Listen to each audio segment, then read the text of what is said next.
They are watching you, not because they respect you, and not because they admire you, but because they are studying you. They are measuring you.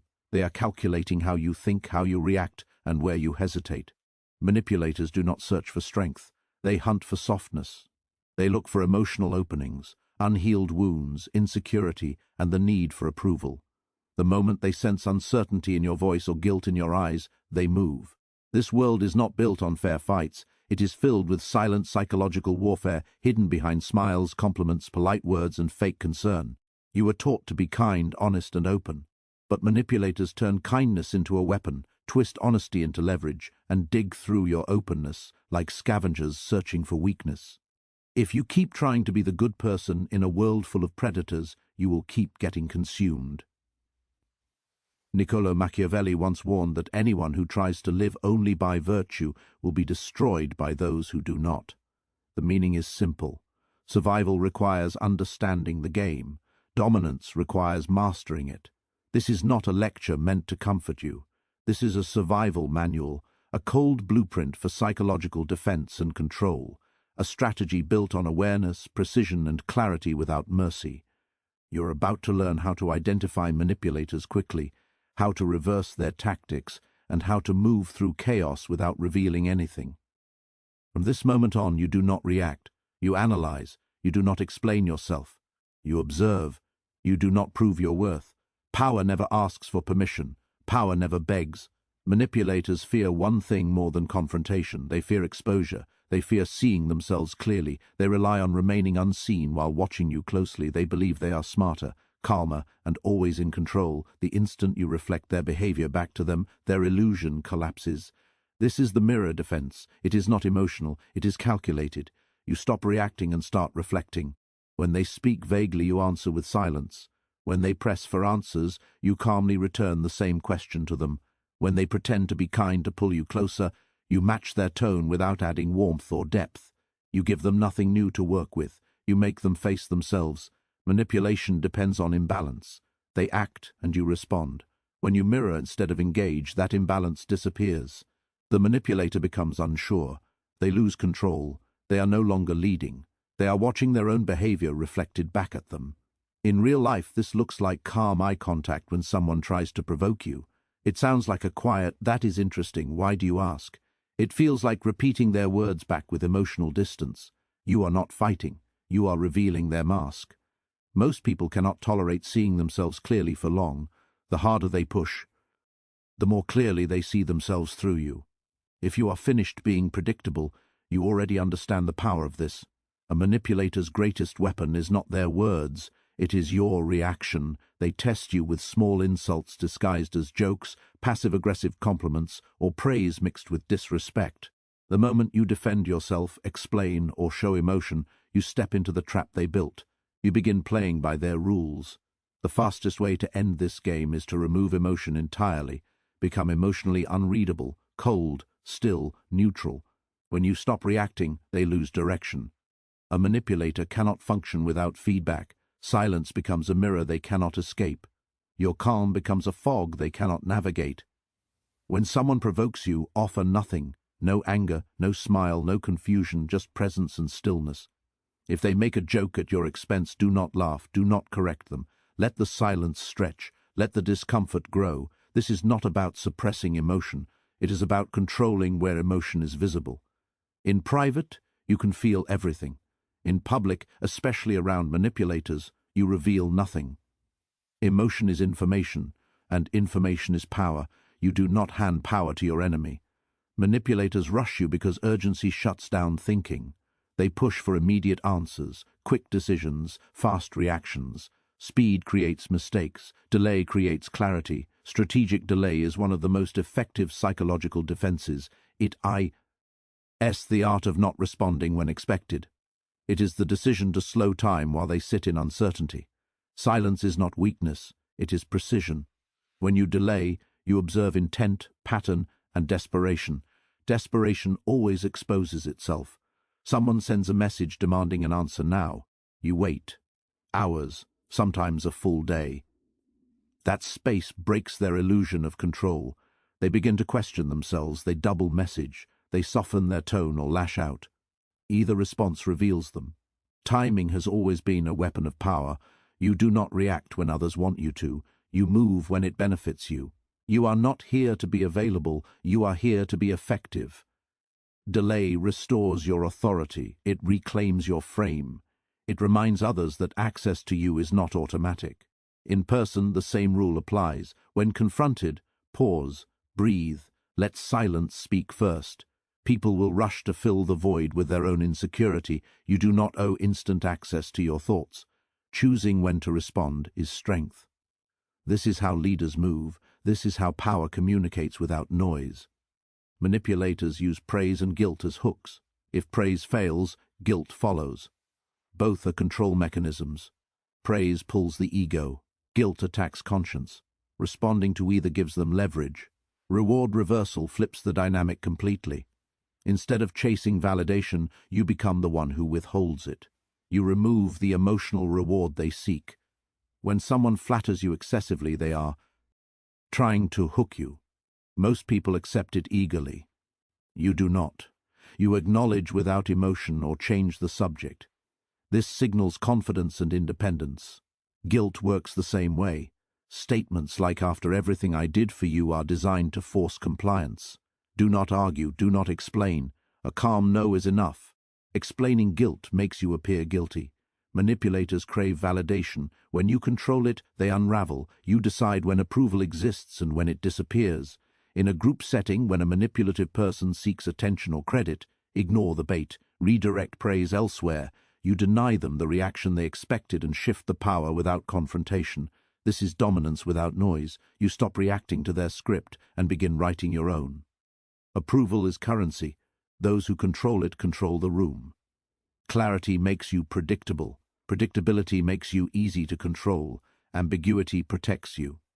Manipulators study patterns. They listen closely. They ask questions that seem harmless but are designed to map your thinking. What are you planning next? Why were you quiet? Where do you stand? The moment you explain too much, you give them coordinates. With coordinates, they plan pressure. Ambiguity removes their advantage. Controlled silence, vague answers, and refusal to over-explain keep you unreadable. When they cannot locate you mentally, they cannot manipulate you emotionally. Power does not announce itself. It stays undefined, and the less they know, the safer and stronger you become. You don't owe anyone access to your inner world, not your ambitions, not your doubts, not your next steps. People who manipulate thrive on the illusion of connection. They act like they care, but what they really want is information. They are looking for a crack. But when you become unreadable, they lose power. You're no longer a chessboard to move around. You become fog. You're not a problem they can solve. You're a question they can't answer. The first layer of ambiguity starts with language. Stop giving absolute statements. Stop over-explaining. Speak carefully, with intentional pauses. When asked, "What do you want from this?" say, "I'm still figuring that out." When asked, "Where do you stand on this matter?" answer, "It depends on how things unfold." When someone demands to know what's bothering you, don't spill. Say, "I'm processing." Short, vague, calm. They'll push harder. That's normal, but your silence will make them louder, and the louder they get, the more obvious their weakness becomes. Another layer of ambiguity comes from how you carry yourself.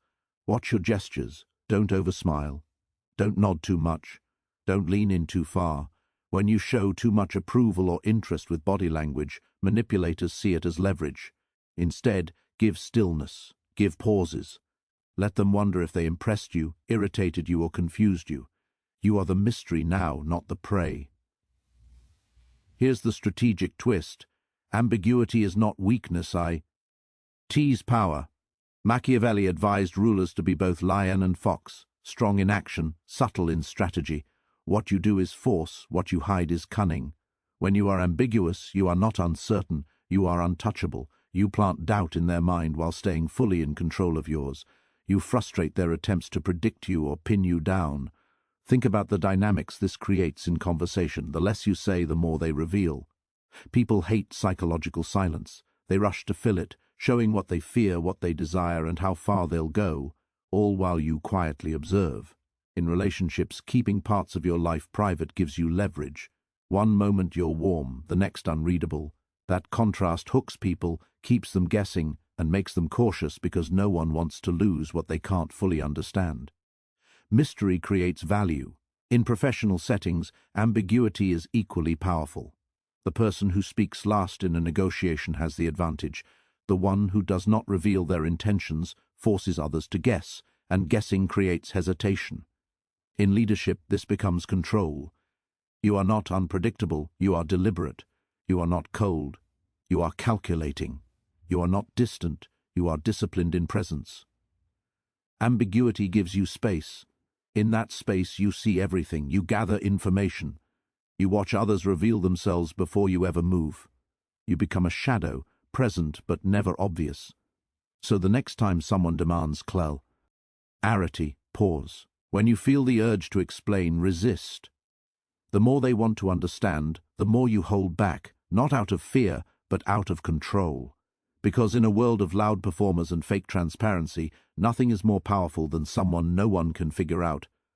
The exit threat, a manipulator's control, dies the moment they believe you can leave, and actually will. Most people stay too long in the game. They argue, plead, try to make sense of bad behavior, hoping to fix things. But manipulators rely on that emotional attachment. They bet on your fear of losing connection. They test boundaries until you break. But when you stop clinging, stop proving yourself, stop explaining, you become a threat. That is the exit threat. It's quiet, not dramatic. It is a calm possibility projected through your presence. I am not tied to this. I don't need this. I am here by choice and can leave at any moment. That alone unsettles manipulators.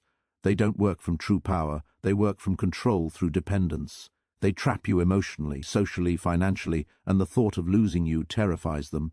When you detach, they panic. Detachment makes you unreadable. You no longer react to pressure. You no longer chase validation. You just exist, calm, centered, and free to vanish at any time. That is leverage. In toxic relationships, manipulators guilt you for asserting boundaries. You say no, they accuse you of not caring. You take space, they claim you're rejecting them. Goal is to destabilize your sense of limits. But one day, you don't respond with justification. You don't argue. You don't cry. You just say, all right, and step away for days. No calls, no texts, just absence. That silence burns because, for the first time, they feel powerless. The same silence once used against you becomes their undoing. In the workplace, a colleague undermines you or pressures you to cover their work. Most people argue or complain. The strategist documents, completes their work, builds alliances quietly, and, when the right moment comes, they transfer or resign for a better opportunity. No begging, no warnings. You disappear with your value intact. That is the exit threat, control over the situation. But it only works if real. You must truly believe you don't need approval, that your life is not defined by others. Leaving has power only if you would actually do it. How to project it without words? First, manage your time. Don't be constantly available. Don't respond immediately. Let absence be part of presence. Second, control emotions. When disrespected, don't react. Don't defend. Don't show pain. Remain calm. Show their actions have no hold on you. Third, maintain financial and mental independence. If someone controls your resources, they control your behavior. Build options quietly. When ready, leave with dignity. Machiavelli said, "It is safer to be feared than loved if one must be missing." You don't need to shout to be feared. Sometimes the scariest person quietly leaves with everything others took for granted. This isn't ghosting. It's ensuring every connection is chosen, not forced. The exit threat reveals truth. It shows who respects your boundaries and who stays only because they assumed you wouldn't leave. Some love only while they think they own you. Remove that and watch reality unfold. This reshapes all relationships. People respect what they might lose. Quiet detachment collapses manipulative games. Gaslighting fails. Guilt trips backfire. Emotional hooks rust. You walk in whole, already complete. You aren't proving your worth, you're protecting your peace. Master strategy, play dumb. Sometimes the most dangerous person pretends not to see. Manipulators expect resistance. They thrive on reaction. Give none. No defense, no explanation, no emotion. That dismantles them. This is the art of playing dumb. You see the trap but act unaware. They jab, you smile faintly. They corner you, you shrug. Meanwhile, you observe, calculate, document, wait. Power is patience. You strike only when it matters. Let them think they win until the moment you calmly reveal control. The real win is proving they never had it. Let them believe you're blind while you quietly plan. You are no longer playable. You have crossed into the unreadable mindset. You no longer explain silence. You don't justify ants. You don't flinch at provocation because you understand what they never wanted you to learn. Power does not chase. It chooses. You stopped feeding those who thrived on your reactions. You killed the instinct to fix, to please, to explain. In its place is stillness, precision, and cold clarity. You speak with purpose, or not at all.